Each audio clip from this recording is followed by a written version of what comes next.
Ya estamos en lo que más nos interesa, la parte de fibra. Obviamente, si vamos a estudiar a la alpaca, tenemos que saber las características de la fibra del camello. En este caso, vamos a hablar más de la alpaca y un poquito de la parte de la vicuña. Acá hay un catálogo en donde voy a ir pasando por favor para que vean cómo son algunas características de la fibra de los animales. ¿Qué es lo que vamos a encontrar en calidades de la fibra de los animales? Obviamente, la idea es tener animales con fibra muy fina. Por lo tanto, nuestra misión, en el caso de la profesión en medicina veterinaria, va a ser obtener animales con buena fibra. Entonces, eso es lo que vamos a hacer en la sesión de hoy día. Vamos a ver las características del elemento de fibra, la alimentación, el rizamiento, el guión, características del chaco, que es la parte de silvestre que vamos a ver, cómo se manejan los guanacos en Argentina y un poco de procesamiento de la fibra en la parte inicial. Ya todo eso lo vamos a complementar con la clase práctica, que esta parte corresponde a la siguiente semana, ¿no? Porque estamos una semana de pasada. Esta práctica será en la siguiente semana donde vamos a ver ya la parte práctica de estas características. Entonces, al finalizar, vamos a diferenciar las características de la fibra del alpaca y también con otras fibras naturales mediante análisis cuantitativo y cualitativo. Lo que están haciendo ahorita, viendo en su catálogo, es un análisis cualitativo. ¿Cómo es esa característica que se ve en la fibra del alpaca? Y ya en la próxima semana, cuando tengamos la parte de práctica, ahí vamos a hacer un análisis cuantitativo. Entonces, ¿qué es lo que nos interesa de la fibra? Obviamente, en la parte del alpaca lo que nos interesa es mejorar la característica. Y lo primero que tenemos que considerar, ¿qué es lo primero que se hace con la fibra? Pues obviamente acopiarla y recibirla. El acopio se hace en plano textil. Y en este caso, cuando la fibra llega a la planta textil, comienza una serie de procesos para lograr tener nuestro tejido final. En este caso, cuando arrancamos con la producción de fibra, lo primero que vamos a hacer es el acopio. Lo primero, lo que estamos viendo ahí en la imagen, acopio. Es lo primero que va a suceder. Llega a la planta textil, se copia. Y apenas se llega a la planta, lo siguiente que va a suceder es la clasificación.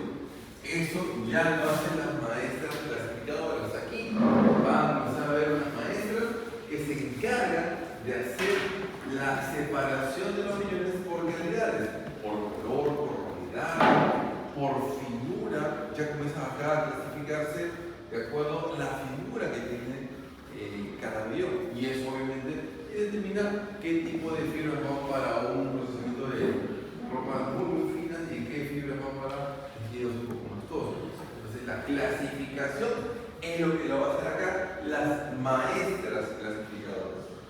Luego, ¿qué vamos a tener? Luego vamos a tener, después de la clasificación, vamos a tener lo que se llama el lavado. La fibra llega sucia.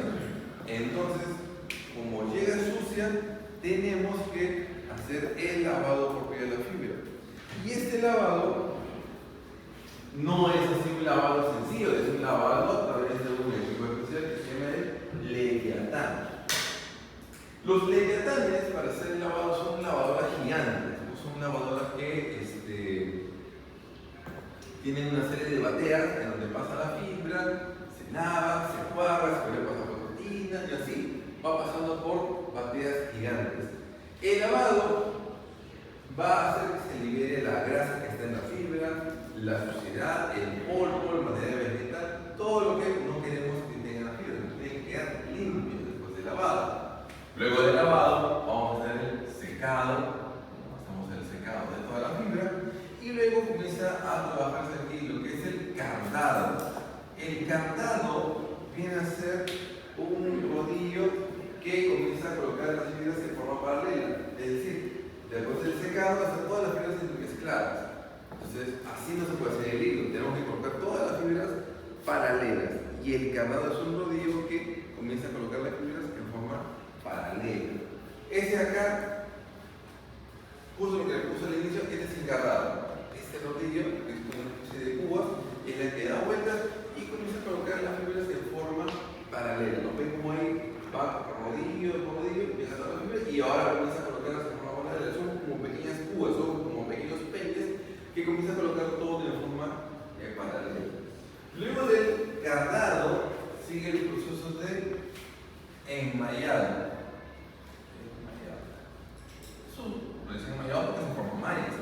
Una vez que vaya todas las fibras están paralelas, se pone uno al costado de otro, ¿no? Se forma una especie de malla, una fibra al costado de la otra. Si todas se forman paralelas, se forma una mallita bien delgadita, la cual va a hacer que todas esas fibras ahora que se ponen una al costado de otra, ahora van a unirse y formar una especie de soga más grande. Una soga bien gruesa, no sé si es una soga que es una trenza, ¿no? Que se va enlazando. Ese es el enmallado. Y luego de ese enmallado pasa a hacer esas trenzas que les decía, que es la formación de los famosos slivers. Entonces, los slivers es lo que logramos después del enmallado, ¿no? Esas son esas sogas grandes que les mencionaba.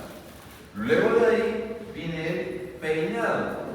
El peinado viene a ser de los slivers que son sogas grandes. Ahora esas sogas van a tener que hacerlas de lo que son bien gruesas, bien delgaditas. Comienza a peinar, peina y peina y peina y va separando para que se forme cada vez de esas sogas grandes mucho más delgadita. Y luego que ya tenemos el proceso de peinado completo, continúa con lo que viene a ser ahora el hilado. Ya tenemos los hilos. Aquí es donde ya se forman los famosos tops. Esos ovillos grandes, ahí es donde ya se tiene la exportación. Normalmente lo que hacemos acá es exportar tops, no tanto la prenda acabada, ¿no? Es ahí donde ya prácticamente termina la mayoría del proceso para exportación. Pero lo que no se exporta como top, bueno, obviamente tiene que pasar ese hilo por el teñido. Y luego de teñirla, comenzamos a hacer el tejido. Ya es la prenda final, ¿no? Pero como le decía, ¿no? Esto representa que el 2% de toda la producción, o menos todavía, mayormente se va a la venta como top. Se vende a China, se vende el hilo, ellos hacen la prenda y todavía nos la venden a nosotros. Eso es lo que ocurre, lamentablemente, ¿no? La manufactura la tienen mucho mayor allá en otros países. Acá realmente tenemos muy poquito de manufactura, así que prácticamente llegamos a lo que son los tops que se exportan, pero los que sí hacen hilado de forma artesanal, obviamente hacen el teñido, luego pasan a hacer el tejido. En forma muy resumida, ese es el procesamiento de la fibra. Lo que normalmente hago una clase de 4 horas acá de procesamiento de la fibra, 2 horas de día y 2 horas de práctica, lo hemos hecho en 5 minutos. Mucho para un compacto de curso. Así que al menos hay que sepan el procedimiento completo de la fibra.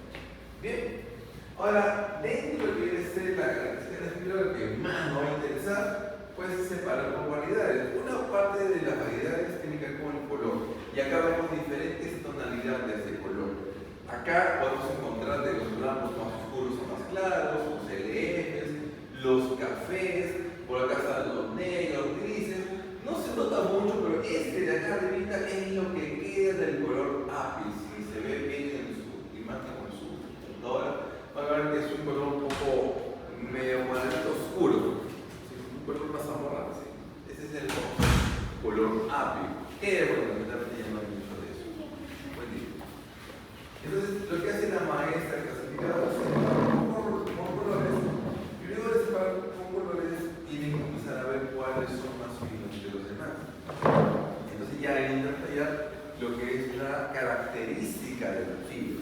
Acá, lo que nos interesa del filo es el diámetro de fibra, así que más se va a ir el valor en el diámetro de fibra. Se expresa en micrómetros, es el diámetro de la fibra, y representa entre el 70 y el 80% de valor de la fibra. Eso es lo que vamos a hacer nosotros en el caso del diámetro de fibra. En lo que se refiere al diámetro de fibra, obviamente no se necesitan fibras finas para que nos dé una prenda que no pique. Es decir, una fibra fina tiene la característica de ser suave, no pica. Y la suavidad ya es otra característica de la fibra que nos interesa. La suavidad, ¿a qué se debe? Se debe a la altura de la escama. Las fibras tienen una escama que la recubre. Si la fibra es gruesa, la altura de escama es mayor. Esta altura es mayor y se siente como una sierra muy pequeña. Entonces, si la fibra es más finita, esta altura de escama es menor, lo cual significa que va a ser mucho más suave y obviamente no va a picar. Es lo que caracteriza a una fibra de buena calidad, para que una prenda también de buena calidad. En el caso de la suavidad, el suri tiene menor altura de escama o de cutícula, que también se llama, entonces la fibra del suri es un poquito más suave, aunque en realidad el diámetro de fibra de suri no hay mucha diferencia, solo que el suri es un poquito más suave y también tiene un poquito más de brillo, ¿no? La prenda de una fibra de suri tiende a brillar un poquito más, ¿no? Pero eso es un poco característica de esta variedad de alpaca. Diferencias entre las fibras de diferentes especies, ahí pueden apreciar ustedes la de la alpaca y la de la lana. Este es de ovino y este de acá, ovino de camello. Notan que la frecuencia de escamas es mucho mayor a comparación de la lana y la altura de escama es menor a comparación de la alpaca y la lana. Se nos hace como unos bordecitos puntiagudos. Esta es su altura de escama. A mismo diámetro de fibra, la lana siempre va a picar más que la fibra de alpaca, siempre va a picar un poco más, por eso la alpaca tiene mucha más iluminación. Pero entonces buena pregunta. Y eso es lo que has tenido una prenda de alpaca, pero una alpaca gruesa. Es muy probable porque normalmente lo que mayormente se vende en las artesanías, tiendas normales que no son esas pues de alto nivel como cunos o de alpaca, esas tiendas te van a vender prendas que tiene de alpaca sí, pero alpaca gruesa. Mi abuela tejera mi abuela tejera hace champera, no pica nada. Depende de qué tipo de lana, porque si hablamos de la merino, si uno trabaja con lana merino, la lana de la merino tiende a no picar, incluso le puedes poner una pantaleta de merino y no pica nada, chalina de merino también no pica nada. Ojo, en el caso de la lana, si es una lana criolla, o sea, de oveja criolla, sí va a picar un montón. ¿Qué es lo que hacen algunos para que no pique? Lo mezclan con algodón o lo mezclan con acrílico. ¿Qué le trae la lana así? Con toda la piel y no pica nada, raro, debería de picar, porque si es lana de oveja y no es de merino o alta calidad genérica, va a picar de todas maneras. Muy posiblemente le voy a mezclar con una cosa. Normalmente se hace eso para que no pique tanto, lo mezclan.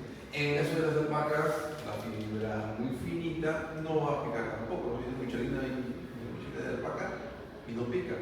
Ese es el caso de una fibra de buena calidad. La seda, ¿por qué brilla tanto? Porque la seda es un tubito, ahí está, bien delgadito, por eso brilla bastante. Esta es la fibra de cabra cachemira, la fibra de angora, el monjay o mujer. Como se cuenta, tiene parecido con la alpaca, solo que menos frecuencia de escama. La fibra de conejo angora tiene escamas trigoidales, como inclinado. Y esta acá es la fibra de algodón. A diferencia de las demás fibras que son tubulares, la fibra de algodón es plana.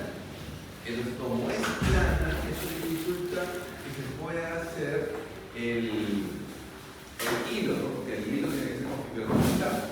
Entonces, en el caso del algodón, lo que hay que hacer antes de hacer el hilo es convertir plano en tubular.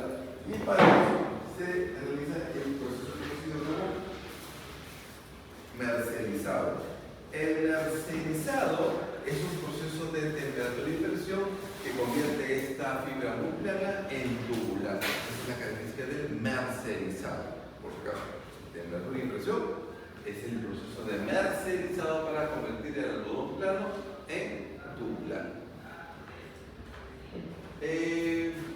En la clasificación, actualmente la clasificación se da en 7 clases. Eso lo hace la maestra clasificadora. Hay personas especialistas que pueden identificar de la fibra su clase de fibra, su rango de finuras. En el caso de la clasificación, de acuerdo a la norma técnica peruana, este 2014 hay una nueva norma técnica que cambia los nombres, pero los rangos son igualitos. Estoy manteniendo todavía acá para que ustedes vean que en el mercado todavía se llama así. Ahora la norma técnica peruana le cambió el nombre. Pero, para que vean cómo era hasta hace poco, La Super Baby. ¿Qué cosa es la Super Baby?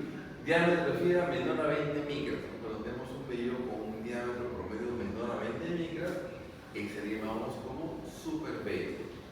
Luego tenemos la Baby entre 20.1 y 23, Alpaca Fleece 23 a 26, Medium Fleece 26 a 29, Guarizo 29 a 31 y grueso más de 31.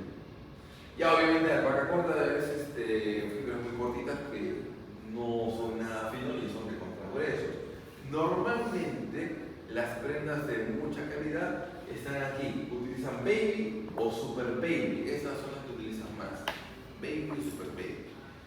Ya el Fleece, Medium Fleece, esos de acá los trabajan también, pero lo combinan con algodón o con acrílico o con rayón o con lino, etc. Lo combinan con otras fibras que nos piquen mucho. Y lo que se refiere a guarizo, grueso y corto, eso ya es para adornos, alfombras, frazadas, ¿no? Que son fibras que pican demasiado. Esto también tiene su longitud de mecha. Cuando vayamos a ver la clase práctica y vamos a ver la longitud de mecha, que se espera por lo menos estas longitudes de mecha, pero esa es la clasificación que se mantiene en normal. Ojo, esto lo hace la maestra clasificadora. Hay personas que se dedican a eso y especialistas en poder identificar al tacto de visión cómo se clasifica la fibra de la alpaca. Nosotros no vamos a poder hacer eso, ustedes no pueden hacer eso porque todavía no tienen esa experiencia. Yo sí puedo, no, pero ustedes todavía no pueden. Así que lo que vamos a hacer nosotros en colecciones de campo, lo que hacemos todo el mundo en colecciones de campo, es la categorización. Esto sí lo vamos a poder hacer todos. Hay 4 categorías: la extra fina, la fina, semifina y la gruesa. La extra fina, ¿a qué le decimos extra fino? Cuando tengo de fibras superiores más del 70%. ¿A qué llamamos fibras superiores? Aquellas fibras menores a 23 micras. Esas son las fibras superiores. Si en el vellón veo más del 70% de esas fibras, es extra fino. Si veo entre 55 y 69, es un fino. Si veo entre 40 y 55, la alpaca es semifina. Y si tengo menos de 40, la alpaca es gruesa. Entonces lo que vamos a hacer nosotros en campo es la categorización. Lo que se hace en juzgamiento es la categorización. Es lo que mayormente se puede hacer y lo que ustedes tienen que aprender a realizar. Cómo categorizar a una alpaca. Estos dos tienen colores enteros. El de acá se acepta que tenga un poco de cana y el de acá ya es manchado con cana y todo lo que viene, porque es un animal que tiene una fibra que no es nada buena. Entonces es la categorización. Una cosa es clasificación, las 7 clases, y otra cosa es la categorización, sus 4 categorías. El diámetro de fibra de una población de alpaca se contabiliza conforme se incrementa la edad, se incrementa el diámetro de fibra. Eso es algo muy, pero muy normal en todos los animales, obviamente en los camellos. Aumenta la edad, cada año se va a esquilar. Entonces cada año se esquila, entonces cada vez que es más viejito tiene más esquilas. Y por lógica fisiológica es que conforme aumenta la cantidad de esquilas, el diámetro de fibra promedio tiene que incrementarse sí o sí. Por ejemplo, chicos, ustedes cuando se afeitaron la primera afeitada, ¿cómo fue? Una pelucita, ¿no? Cuando tuvieron sus 13, 14 años, una pelucita salió, ¿no? Ahora cuando se afeita es una lija, se engrosó el vello facial. Chicas, ustedes cuando se afeitan el bigote, no se van a afeitar con rasuradora, ¿no? Si no salía grueso. ¿Qué hacen ustedes para sacarse el bigote? Cremas, la pinza, por ahí Magintei, no sé, cera depiladora, para sacarse, ¿no es cierto?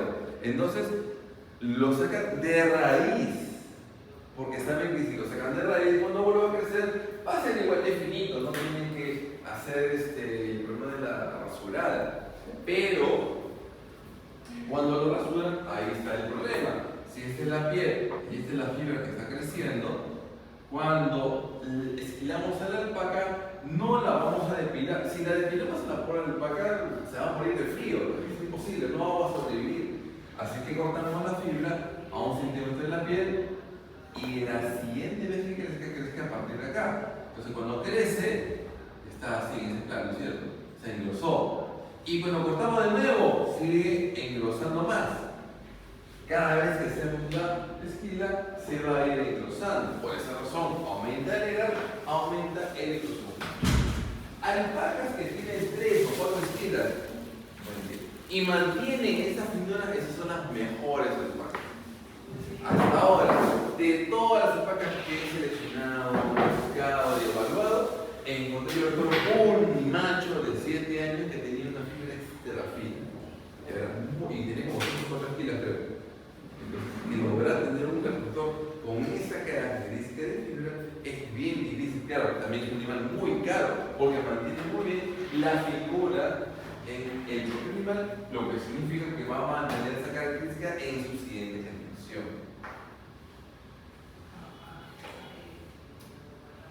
Ahora, en lo que se refiere a la variación en el vellón, no crean que todo el vellón tiene el mismo diámetro de fibra, todas las fibras. No, en el animal todo cambia. Hay algunas partes que son más gruesas, otras que son más finas. Entonces hay una variación. Se calculamos lo que se llama ahí el coeficiente de variación. ¿Cómo se obtiene? Ahí está. La desviación estándar entre la media por 100. Eso es lo que tenemos nosotros como coeficiente de variación. Normalmente se mide esto en la primera esquina, ¿no? Que es la referencial. Aunque hay unos colegas, incluyéndome, que yo prefiero evaluarlo cuando ya tienen un animal adulto de 5 o 6 años. Ahí realmente veo si mantuvo o no mantuvo la finura. Pero eso obviamente ya es cuestión de forma de medirlo. El chiste es acá que esta desviación estándar también se ve influenciada por el diámetro de fibra. Aumenta el diámetro de fibra, también aumenta la desviación estándar. Y como podemos pensar, aumenta el diámetro de fibra, aumenta la desviación estándar.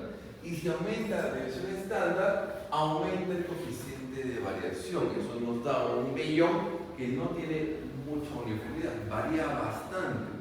Y una persona cuando evalúa un animal, cuando está haciendo juzgamiento de las alpacas, lo que nos conviene es que el vellón no varíe, se mantenga. Eso es lo que nosotros vamos a tener en cuenta en la crianza de estos animales.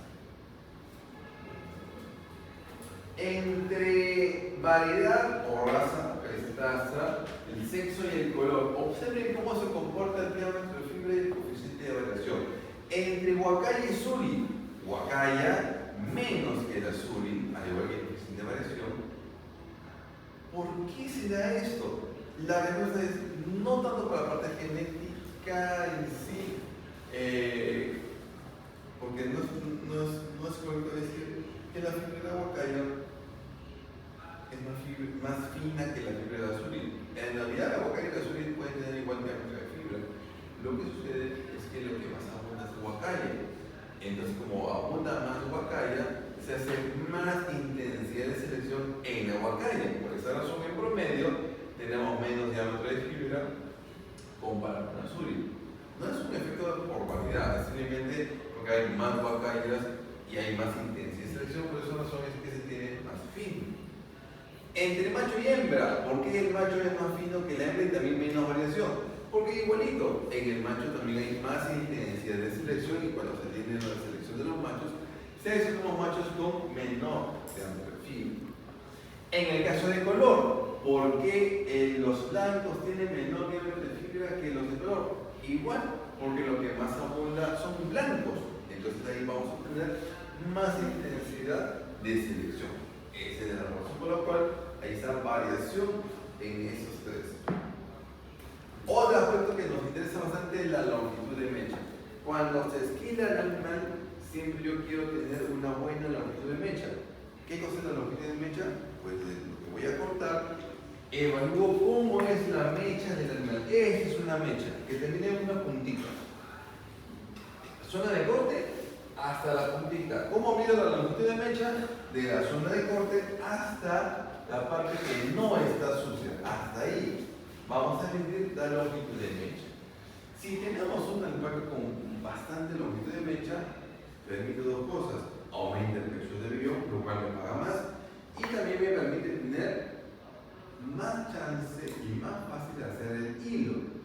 El hilo se forma mejor cuando tenemos fibras largas y se pueden entrelazar. Si fuera mecha corta, no se puede hacer el hilo fácilmente, te cuesta más hacer el hilo. En la industria textil le piden por lo menos unos 10 centímetros de longitud de mecha para que se pueda procesar. En el sentido de la selección o evaluación de un animal, piden por lo menos 7 centímetros. O sea, pues es diferente, ¿no? Para las evaluaciones o selección de un animal, para poder verlo bien, 7 centímetros. Para poder hacer buen hilo, 10 centímetros es lo que piden como longitud de mecha mínima.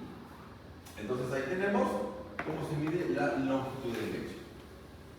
De la mecha sacamos una fibra y se estira. Miren, acá no la estiramos, con todo y el rizo se mide. Pero cuando saco la fibra y la estiramos, ahí tenemos la longitud de fibra. Ahí tenemos longitud de mecha, longitud de fibra.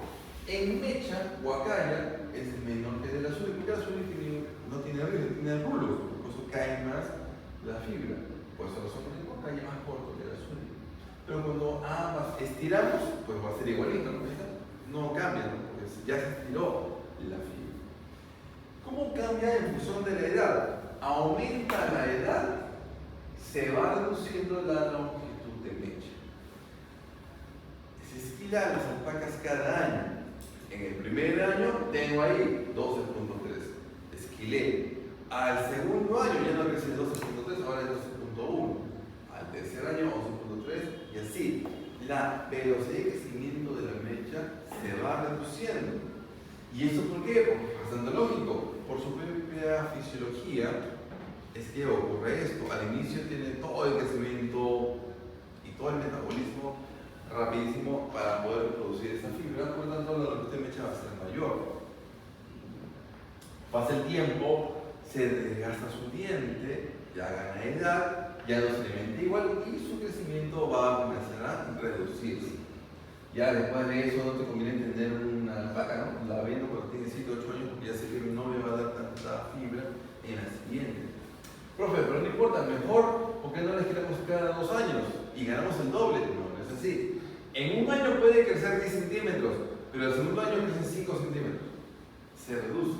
Y al tercero, 2 centímetros. Y al cuarto, 1 centímetro. O sea, la tasa de crecimiento de esa aritmética se va reduciendo, es decreciente.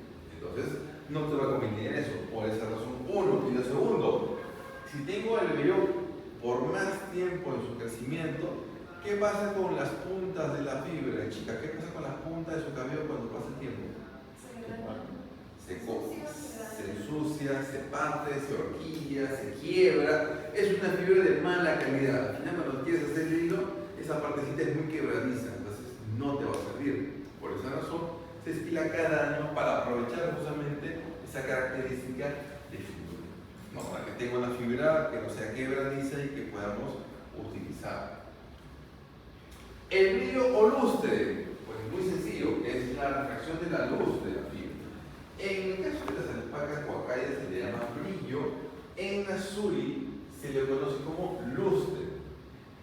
En el caso del azuri, la fibra cuesta un poquito más porque tiene un mejor lustre, tiene esa característica propia de la fibra del azuri.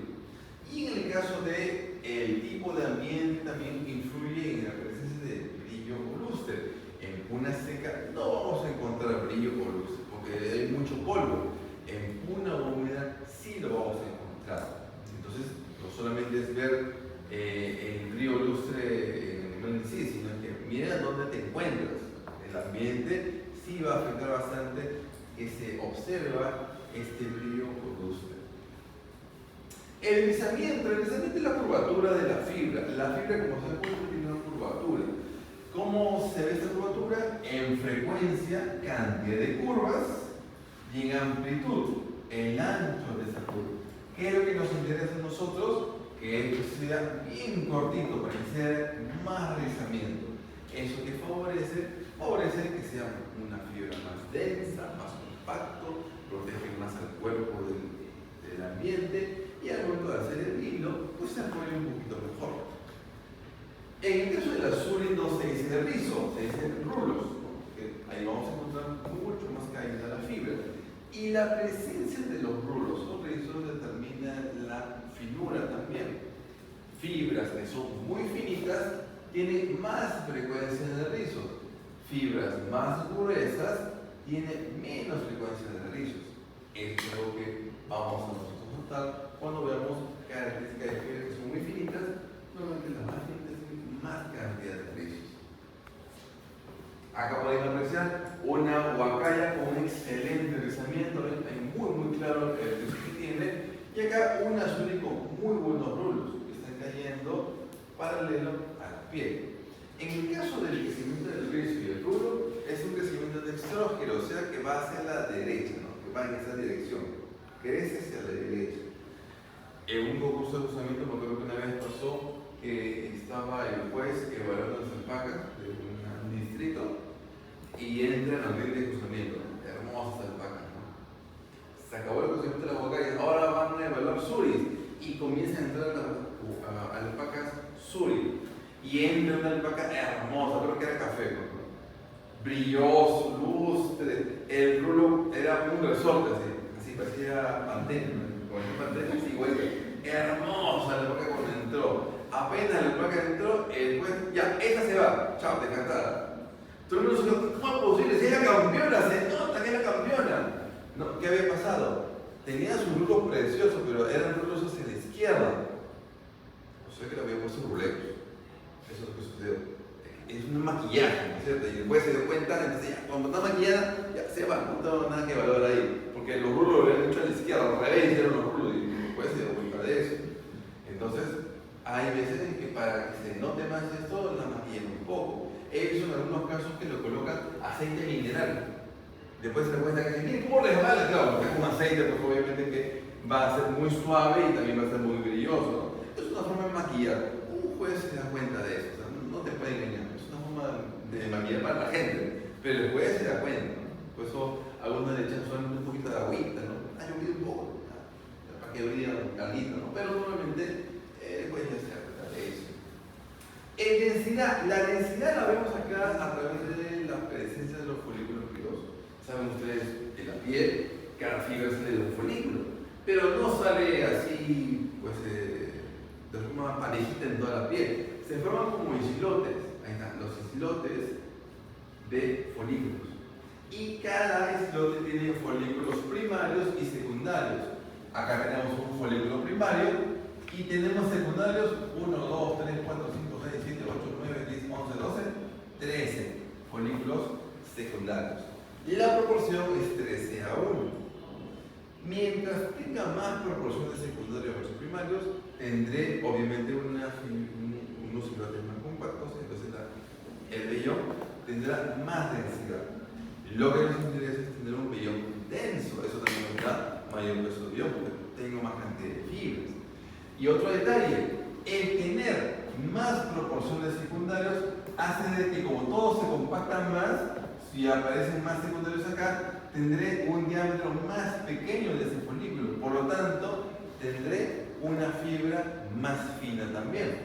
Observen acá como tengo varios secundarios por cada primario, son menor diámetro, y acá tenemos un primario rodeado por 1, 2, 3, 4, 5 secundarios, menor proporción de secundarios. Obviamente, este de acá va a ser un vellón con fibras más gruesas y no tan denso. Este de acá me da fibra mucho más densa. Ahora, si yo sé que me conviene entonces que proliferen los secundarios, ¿cómo hacemos según la alpaca para que eso tenga más folículos secundarios? En el caso de las alpacas, la maduración y proliferación de folículos secundarios se da en el último tercio de la gestación y en los 2 primeros meses de vida del animal. Si en ese periodo de tiempo se da la maduración de los secundarios, pregunta, ¿a quién debo alimentar muy bien en esa época? ¿A quién? A la madre. Por eso la importancia de que los partos estén programados para hacer en la época de lluvia, donde tenemos una caída de pasto. Y como tenemos a esas vaquitas que están ya en el último tercio y le estamos colocando en pastura, pues va a proliferar esto. Y cuando la cría nace y la alpaca esté consumiendo buen pasto, también será buena producción de leche y favorece el crecimiento de los folículos secundarios.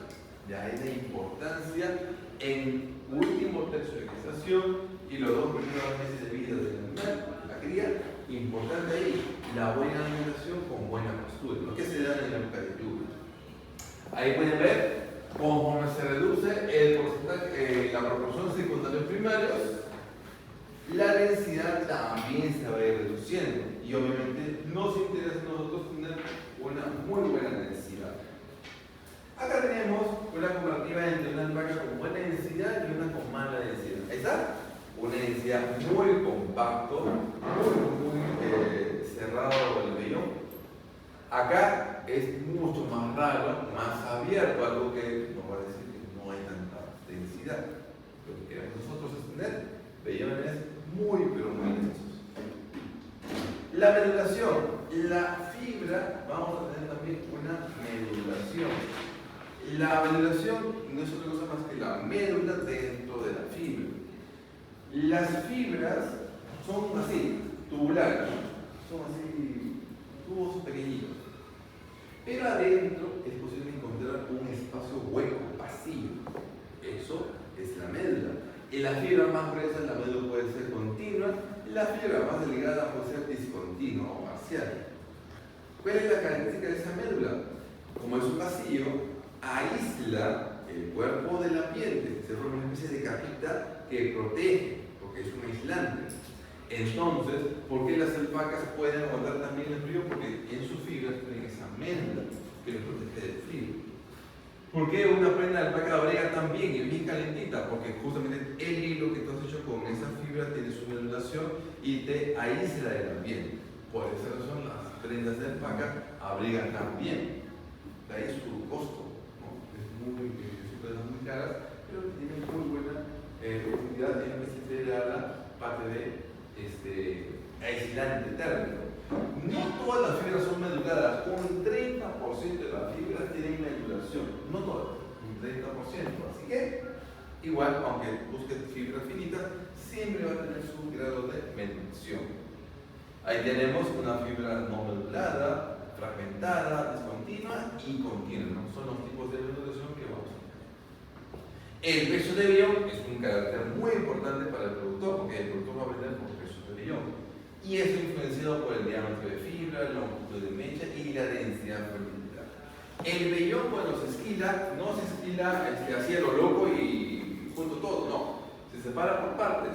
Primero se esquila el manto y luego de esquilar el manto esquilamos lo que son las bragas. ¿Cuál es el manto? El manto viene a ser todo lo que es la parte del torso. Supongamos que yo soy una alpaca, el manto sería lo que saco de mi casaca, ese sería el manto. Así de sencillo. ¿Y qué vendría a ser las bragas? Las bragas es lo que no es manto, de patas, de barriga, de cabeza, de pecho, de cuello, eso sí sería parte de las bragas, que son fibras más gruesas.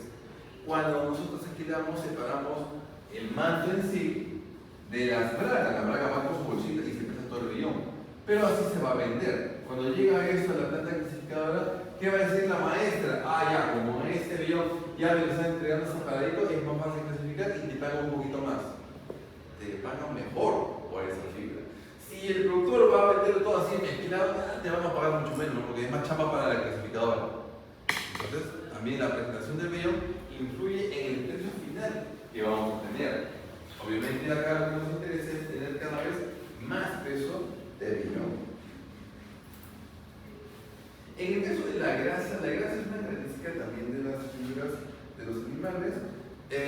La ventaja de la fibra de la vaca es que no tiene mucha grasa, tiene 2 o 3% de grasa, comparado con una oveja que tiene como casi 30% de grasa, algunas razas. ¿Cuál es la gran ventaja de esto? Que el rendimiento al lavado es mucho mejor. No necesita tanto detergente para limpiar el vellón, porque tiene poca grasa. Y eso que causa también baja higroscopicidad, entre 10 y 15% de coeficiente higroscópico. ¿Qué causa ese coeficiente higroscópico? Retención de humedad. Eso viene a ser el coeficiente higroscópico. Entonces, ahí podemos apreciar que no hay tanta grasa, lo cual es mejor en el rendimiento al lavado. Comparado con la oveja, el rendimiento al lavado del camello es mucho mejor, ¿no? En el caso de la oveja te gastas un montón de detergente. Para la alpaca no es tanto problema. ¿Cómo se relaciona el peso del león por sexo y edad? Observen acá, aumenta la edad del animal, esquilamos cada año, ¿recuerdan? Primera esquila, segunda esquila, tercera esquila y así. El peso de león, tanto en macho como en hembra, es muy parecido hasta el tercer año de edad. Hasta acá es muy parecido. Claro, va creciendo el animal, va aumentando los pesos de vellón. La adultez la logran aquí, entre el cuarto y quinto año, aquí ya llegan a ser adultos. Pero observen acá, después de los 3 años, el peso de vellón de la hembra comienza a caer. En el macho sigue, se mantiene y recién por acá, cuando tiene como 7 años, comienza a caer. Recién ahí. ¿Por qué esa gran diferencia? Pues recuerden, la hembra, ¿qué va a pasar con las hembras a partir del tercer año? ¿Qué pasa con ellas? ¿Qué es lo que ya comenzamos a obtener de las hembras al tercer año? Cría, ¿cierto? Recuerden, la alpaca, así como está gestando, al mismo tiempo está dándole lactar a una cría. Entonces, la pobre madre tiene que guardar energía para mantenimiento, para calor, para leche de la cría, para la gestación y de remate para el crecimiento de la fibra, porque la acabo de esquilarse en noviembre y ahora tiene que producir fibra. Entonces, toda esa energía se tiene que dividir y la pobre no es una máquina, no es una pila, no tiene que gastar energía por varios lados, entonces no hay tanto para lo que es el peso de vellón. Por eso, en el caso de una hembra es menor comparado con la del macho. Aparte del tamaño, pues sí, pero aparte es muy diferente. A diferencia del macho que no hace nada, solamente se dedica a ser reproductor, lo mantiene por buen tiempo. En cambio, en el caso de la hembra, pierde más pronto ese peso de vellón. De ahí esa gran diferencia entre esos dos. Bien, como les mencionaba, ahí tienen el catálogo que lo han ido pasando sobre características de la fibra. Entonces, en la hembra no aplica los 24 datos del tamaño, del peso del mujer, o sea, cada año no se reduciendo un año. No, igualito. Así como pasa en el macho, también en la hembra. Esquilamos, en la hembra creció 12 centímetros y en el siguiente 11 centímetros, así 10 centímetros. También por eso se va reduciendo, porque su velocidad de crecimiento también es menor. Pero es más rápida la reducción. La reducción es más rápida en la hembra que en el macho, así es. La reducción es más rápida. Ojo, también hay otro detalle que me voy a mencionar. Hay algunas alpacas que son muy finitas porque son flacas. Es la que le llaman la finura de hambre. Muchas veces ustedes van a ir a pequeñas comunidades y van a ver alpacas que cuando ven su fibra notan que es una fibra muy finita. Pero cuando tocan la alpaca, condición 1, flaca, huesuda. Entonces, esa fibra no es que sea finita porque el primer es muy bueno, es finita porque el primer es flacuchento. El problema de esta fibra, se llama finura de hambre, es que la fibra no crece uniforme en todo el año. Hay zonas que son más delgadas y otras que son más gruesas, por lo tanto es quebradiza. Esa fibra, por más finita que sea, no les conviene, porque cuando se hace el hilo, se quiebra constantemente. Y a pesar de que sea finita, te das cuenta el mismo día que se quiebra mucho y al final lo pasa como una fibra de buena calidad, porque es muy quebradiza. Esa es la famosa finura de hambre. En el campo van a ver mucho de eso, finura de hambre, ¿no? Que no es lo ideal en la realidad. Es muy delgadita, pero muy quebradiza también. Profesor, ¿y es cierto que a mayor altura ahí se genera fibra más delgada? ¿Cómo se ve por eso? Por el Más altura, menos pasto, menos calidad de pasto, o sea, más ampliado, más finito. No es que más altura, más finito, no, esa es la comida. El problema es la comida. Uno cuando jala esa fibra y ve que es finito, pero se quiebra muy fácilmente. Entonces no te conviene tener ese tipo de fibras. Siempre es bueno uniforme, pero delgadita, ¿no? Eso sería lo mejor.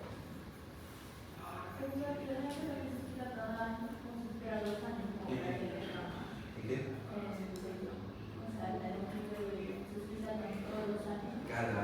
Cada año se esquila. Siempre se esquila cada año. Si dejo crecer 2 años, no ganan lo mismo, porque yo podría esperar en un año que crezca 10. No significa que en el siguiente año va a crecer 10 más. Entonces 20, el 10, 5, 3, 1, así. Se va reduciendo su tamaño de crecimiento. Muy bien.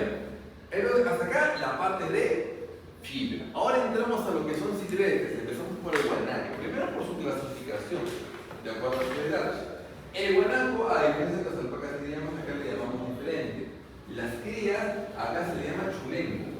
De 0 a 6 meses tenemos a los chulenquitos. De 6 a 18 meses, juvenil. De 18 a 36 meses, subadulto. Y más de 36 meses ya se le considera adulto.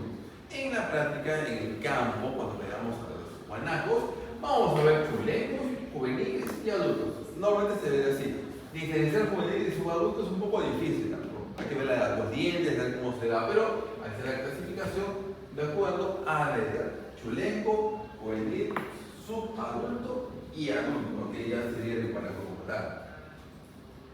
Los guanacos pueden vivir en un piso altitudinal muy variable. Desde la costa puede estar hasta los casi 4.800 metros sobre el nivel del mar.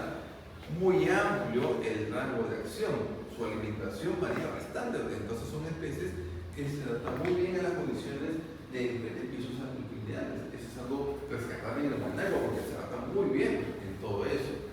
Muy diferente a la vicuña sí se queda en la altura, ella sí no va a bajar hasta la parte de la costa. En cambio, el guanaco sí, sin ningún problema, puede llegar a la costa. Este es en Argentina, por acá, donde no hay mucho lo que es montañas, el guanaco llega hasta la parte cerca del mar. Cuando se le va a criar al guanaco, recuerden que el guanaco es silvestre, no se le cría, pero sí se le puede capturar con fines de repoblamiento. Acá en el Perú no hacemos nada de eso porque tenemos muy poquito guanaco, pero en otros países como Argentina, ahí sí, por fines de repoblamiento y conservación genética, hacen captura de guanaquitos, chulequitos, para criar en semi-cautiverio y luego liberar en otras zonas. Profesor, pero ¿por qué no mejor seleccionamos unos guanacos y ahí entramos con otras hembras y listo, que no crían? No son domésticos, son silvestres. No puedo hacer la selección. Lo que tengo que hacer es captura una crianza en semi-cautiverio o cautiverio para luego liberar en otra zona. Se trabaja con grupos de animales. En este caso, la captura de los chulencos puede ser, en el caso de las hembras, con 10 días de edad, o sea, muy jóvenes, y en el caso de los machos, de 2 a 3 meses de edad. No se captura adultos. Eso es muy difícil. Yo que trabajo con guanacos en Argentina, puede llegar a ser muy agresivo y el guanaco es enorme. Eso sí te puede golpear bastante. Así que tiene que tener mucho cuidado con lo que viene a hacer el uso del guanaco. Normalmente son los chuleños. ¿Cómo agarra el río? En Chaco, agarras a todos los guanacos, hacen un choco entre varias personas y cuando ya las capturas a todititos, separan las crías. Pero no lo defienden, ¿no? No lo defienden. Por supuesto que sí, pero por eso hay mucha gente que va a estar ahí arreando y cuando ves, pasa las guanacos con una manga, ahí separa la cría y ya, ahí va por otro lado. Esa es forma de captura del chulenco. Profe, ¿por qué pedir las hembras? ¿Por qué dice diferencia de edad? Porque en el caso del macho, tú quieres que el macho luego sea el dominante, el patrio de una tropilla. Así que tengo que mantener esa característica salvaje, quiero que se mantenga todavía. Por esa razón, en el caso de los machos demora un poco más, 3 meses. O sea, pasan 3 meses para que todavía logren tener esa actitud media salvajita. Para que luego cuando se libere siga teniendo esa actitud. En el no hay problema, ¿no? Hoy en día jovencita lo puedo capturar sin ningún problema, para que pueda iniciar la lactancia, ¿no? Tanto en el macho como en la hembra vamos a iniciar, se inicia la lactancia artificial, que necesitamos a la madre. No se usan perros, no se usan sedantes. Ideal usar capucha para minimizar el estrés, ¿no? Pues que cuando la captura no se estrese demasiado, se inicia la lactancia artificial y acá se le puede dar leche de vaca en polvo con suplementos minerales que cubre el requerimiento de lo que es un guanaco.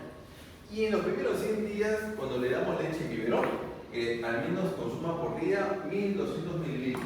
No sean malos, no le voy a dar 1200 en una sola toma, ¿no? Lo más de gases el pobre. No, tiene que ser en diferentes tomas, ¿no?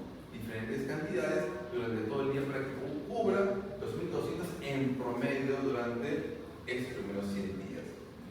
Ahí está. ¿Qué debo lograr al final de la lactancia? 30 a 35 kilogramos. Ese es el peso ideal, ya estaba listo para el destete, ¿no? Se supone que ya come también un poquito, pero ya está el destete ahí. Y es recomendable una persona por cada 20 a 25 chulencos.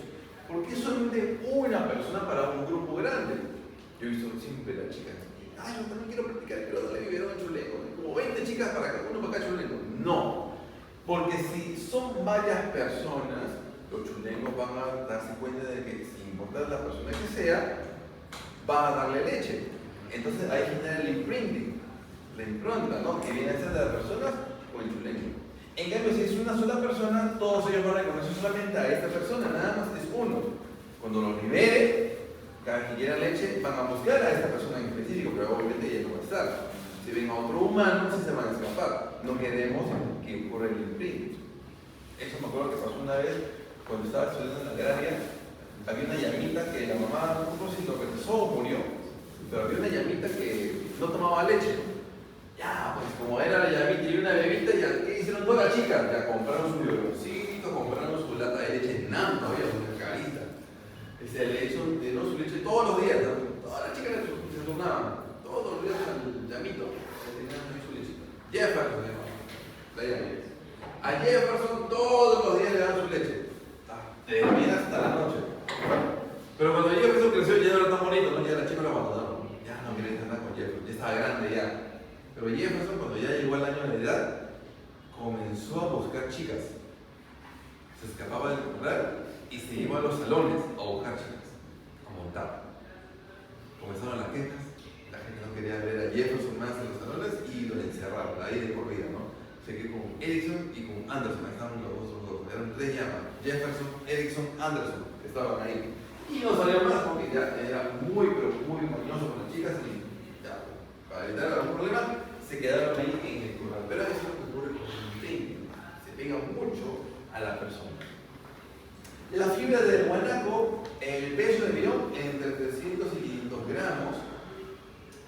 Cambio de pelusa en la cabeza a los 3 meses y medio. En la cabeza, cuando son recién nacidos, hay una pelucita tipo pato, tipo cuellito, bien delgadito. Ya cuando pasan los 4 meses, cambia por una fibra.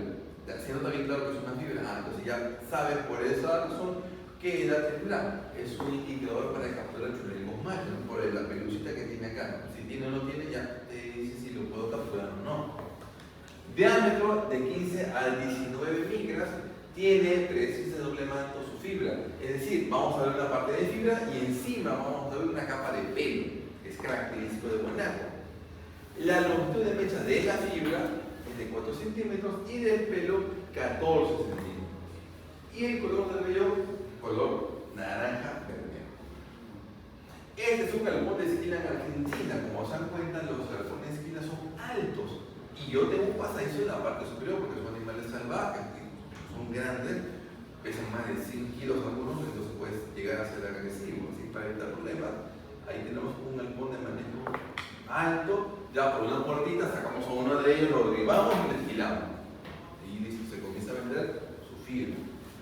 También se puede comercializar su carne. Ojo, este es en Argentina, que hay un montón, por si acaso. En Argentina sí se puede comercializar su carne y se vende al vacío. Hay terceros despesados de carne de guanaco, porque hay buena cantidad. Acá no, por si acaso, acá está en conservación, acá no se hace eso porque son muy poquitos animales que tenemos aquí. La alimentación de guanaco es bastante variable y eso le da muchas ventajas porque puede consumir pastura de porte bajo, pero también los pastos de porte alto, es decir, puede llegar a consumir arbustos. Eso no lo hacen ni la alpaca ni la vicuña, eso lo hace la llama y el guanaco. Puede consumir este pasto muy identificado y muy duro, que es más espinoso, que es la parte del arbustiva. Acá en el Perú tenemos ahí algunos lugares que protegen al guanaco. En Ayacucho había puesto el control, creo que ya no está. Pero en La Libertad todavía se mantiene la reserva de Calipuy, que se encarga de cuidar y proteger al guanaco. Acá estas son con fines de protección. En el medio natural puede haber convivencia entre tanto el guanaco como la vicuña. Acá, por ejemplo, ¿cuántos guanacos hay? 1, 2, 3, 4. Y la cría, 5 guanaquitos acá. ¿Y cuántas vicuñas vemos acá? ¿Ven la vicuña? Al fondo. ¿Cuántas vicuñas ven? 1, 2, Yo veo 3. 3, Acá está una vicuña, acá una que mira de frente, y acá está la otra. 3 vicuñitas. Y machos todavía. ¿Cómo sé que son machos? Porque acá están las hembras. Macho buscando hembra, claro, obviamente. Por eso estamos cercanos. En este caso, ¿puede haber apareamiento entre guanaco con vicuña? Sí, es posible que pueda ocurrir eso. Yo solo no he visto, no, pero sí he visto fotografías de cruce de guanaco con vicuña. Este es el cruce de guanaco con llama, el guanacoyama. El guanacoyama, bueno, se nota que acá tiene más de guanaco y tiene más de llama, ¿no? Pero es posible tener el famoso guanacoyama. Si tenemos suerte en el viaje, de repente veamos guanaco. Yo, las veces que he ido, desde el 2016 que estoy haciendo todos los viajes, 2 veces al año, y ahora 4 veces al año, solamente 2 veces hemos visto guanaco. Y las 2 veces la gente durmiendo en el carro, ahí por manda altura. Ahí está el guanaco, la gente no quiere saber nada. Se perdieron los guanacos. Profe, lo dijo que iba a haber guanacos, sí, pero estabas durmiendo, ¿qué voy a hacer? Está con el soroche. Bueno, por si acaso, estén atentos en el camino, se ven los guanacos. Se ve guanaco, se ve sordo, se ve todo. Y todo se lo pierden. Yo quería ver eso, ya, pero no, te dormiste, ¿qué vas a hacer? La vicuña, ¿se dan cuenta de la diferencia de la vicuña, no? Este es el guanaco. Miren el guanaco, grande, cabeza negra, muy ancho y como una llamita. Y la vicuña es más finita, más pequeña. Tiene una especie de pechera o melena por acá, color candelita por acá y delgadita. Bien delgadita la vicuña. La vicuña es territorial. Son las hembras quienes buscan al macho. ¿Se acuerdan por qué? Por territorio, ¿no es cierto? La vicuña busca el mejor macho que tenga mejor territorio. Por mantropillas, un 30-40% de los machos tienen su territorio. O sea, no todos van a tener territorio, un 30-40%. El resto son errantes o solteros o grupitos de machos que tienen ahí ambulando por todos lados. Por cada hectárea se tienen entre 4 a 7 estercoleros. Esa es más o menos la cantidad de estercoleros que se tiene en los terrenos de vicuña. Y normalmente son utilizados como linderos. Se para en lo que se refiere el uso de los estercoleros para poder demarcar territorio. La ventaja de la vicuña en las canchas de pastoreo es que mejora la producción de pasto. Al inicio, cuando uno llega a un terreno, pobre de pasto, vas a encontrar hinchos pobres, ¿no? Que son de mala calidad, no son proteicos, son más energéticos. Que lo que hace la vicuña, se come ese poco hincho que es de mala calidad, luego, ya a partir de ahí, comienza a formarse estercoleros. Y los estercoleros, la lluvia lo que va a hacer es lavarlo. ¿Y qué va a pasar al final? Esas heces que se van a lavar van a entrar al suelo, mejoran el pH, lo elevan y ahora da pie a que se formen nuevas plantas que sí aguantan ese tipo de suelo. Como por ejemplo la Calamagrostis vicunana. Le pusieron vicunano porque en honor a la vicuña, ¿no? Gracias a la vicuña se genera ese Calamagrostis vicunano que triplica la productividad de pasto natural. O sea que triplica la sobrevivencia de animales. Si están las vicuñas ahí mejorando el terreno y tengo alpacas, si antes tenía para alimentar a 100 alpacas, gracias a la vicuña podría alimentar 300 alpacas. Se incrementa su productividad y es una gran ventaja de las vicuñas en los terrenos donde se les conserva. En las tropillas, los machos son expulsados a entre 4 y 9 meses de edad y las hembras entre 10 y 11 meses de edad. En el caso de los machos se expulsan una sola vez, en el caso de las hembras hasta 7 veces el macho tiene que botar a la hembra para que recién se vaya y forme sus nuevas tropillas. Esto, ¿por qué lo hacen? Para regular la densidad. Obviamente que el macho sabe que si se quedan los animales ahí en la tropilla, significa menos comida para los demás, entonces tiene que botarlas para que busquen sus propias familias y hagan sus propias tropillas. ¿Cuántas unidades de vicuña se requieren para mantener una unidad de vicuña? Se requiere casi 2 hectáreas de terreno. Es aproximadamente lo que se requiere. Madurez sexual en el macho a los 3 años y en las hembras a los 2 años de edad. Y desde el año 77 en adelante, afortunadamente, ya están las vicuñas en incites apex 2, lo que significa que podemos utilizar el chacu para obtener la ese uno en periodo de extinción, ya finalmente se recuperó y ahora se le puede seguir en lo que se conoce como el Chaco. ¿Cuándo se lleva a cabo el Chaco en las vicuñas? Mayormente lo hacemos en el Día del Campesino, que es el 24 de junio, o fechas alrededor de ese día. Pero normalmente lo hacemos en junio, el Chaco.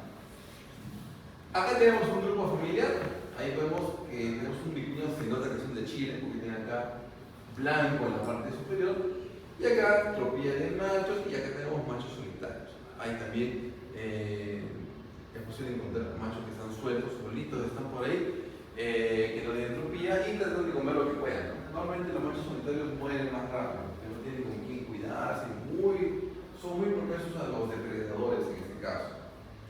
¿Cuáles son los problemas de mortalidad? La caza furtiva. La última cacería furtiva que hubo de vicuñas creo que fue en el 23. 500 vicuñas mataron, me acuerdo. Bastantes vicuñas mataron. ¿Y qué es lo que hacen los cazadores?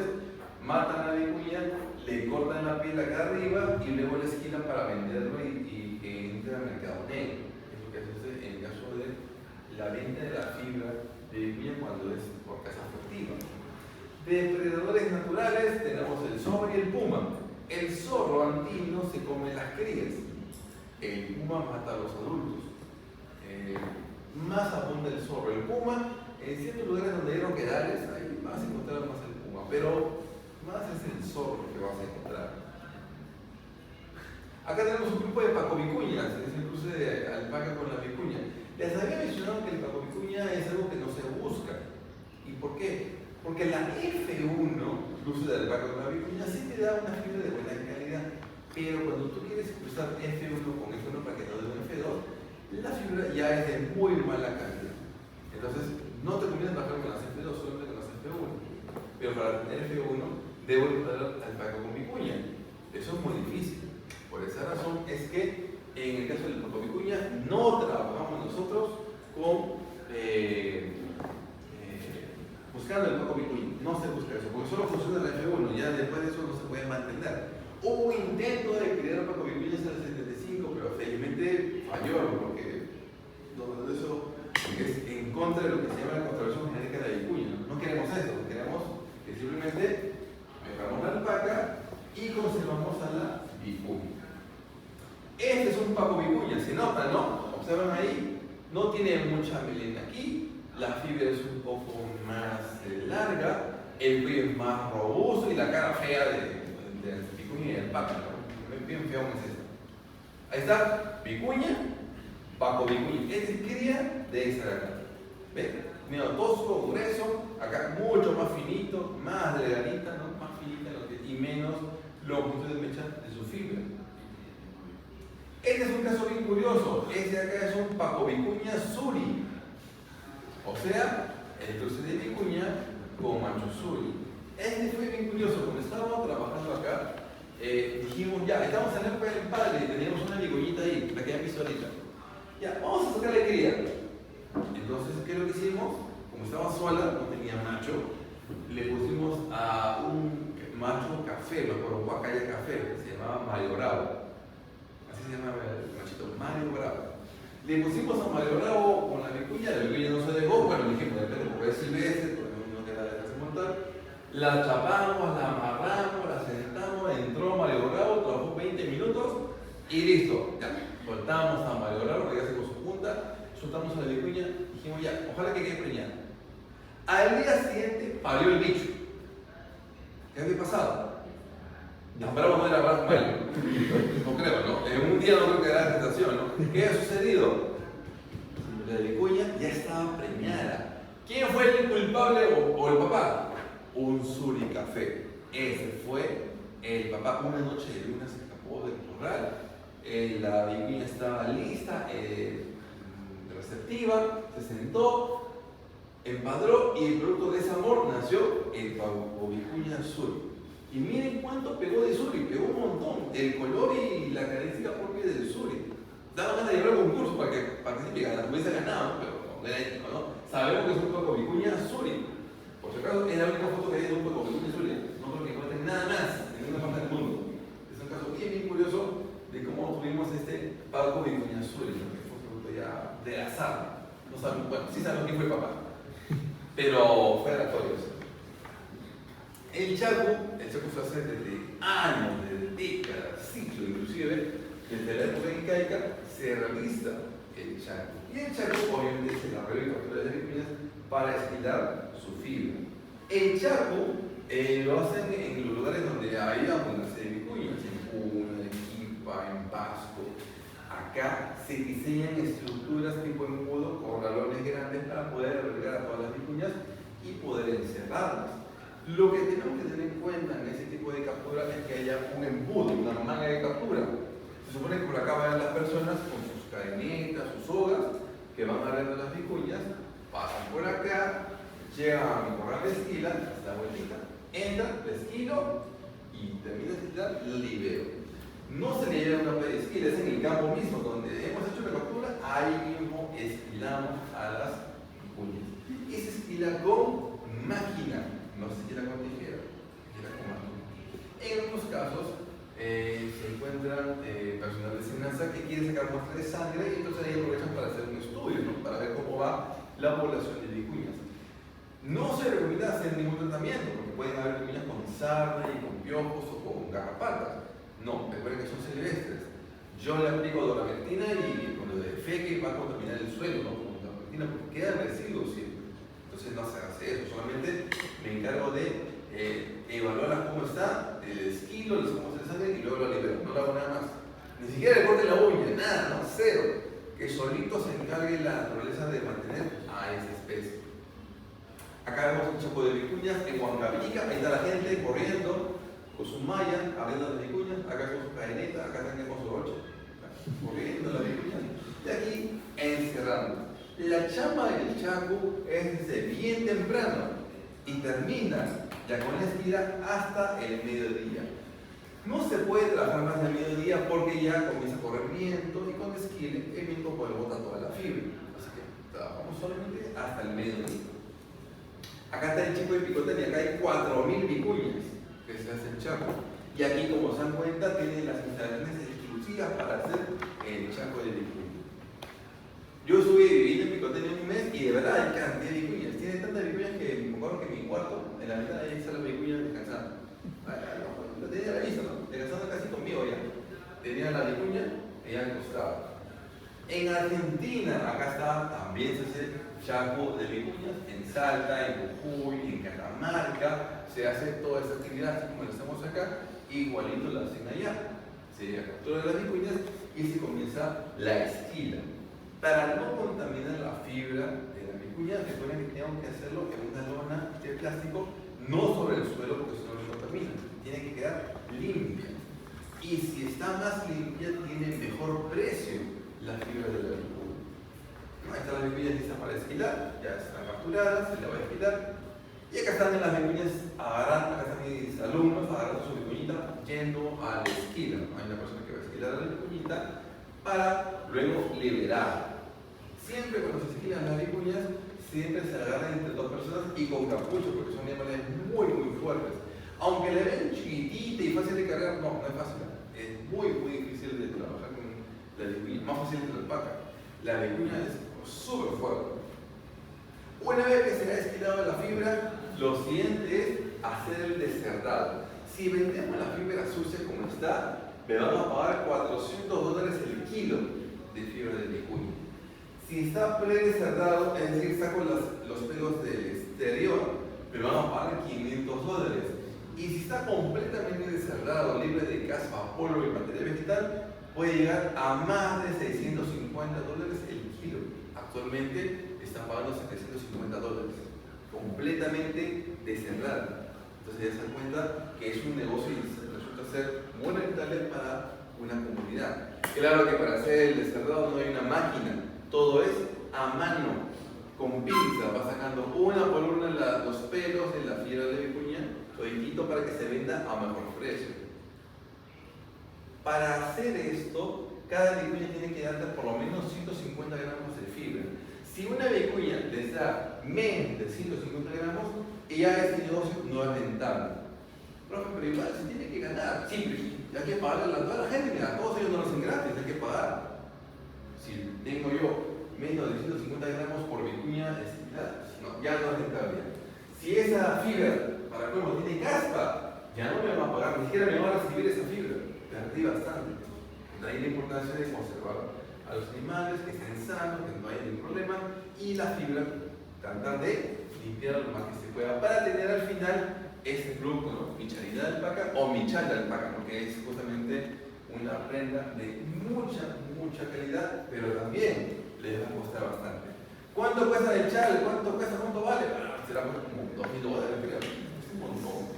Yo jamás voy a poder comprar una prenda así. Ustedes tal vez cuando sean ministros o viceministros se comprarán su prenda de uña. Acuérdense su profe, algún día. Ya estaré cochito ya. Pero al menos cómo será el uso de la fibra de uña, cómo es lo que vamos a entender en este caso. Bien chicos, entonces hasta acá ya tenemos la parte de fibra y camélidos silvestres. La práctica de esta sesión, la próxima semana vamos a ver caracterización de fibra, ¿no? Que van a ustedes evaluar cualitativa y cuantitativamente. Bien. Ok, alístense, cambio.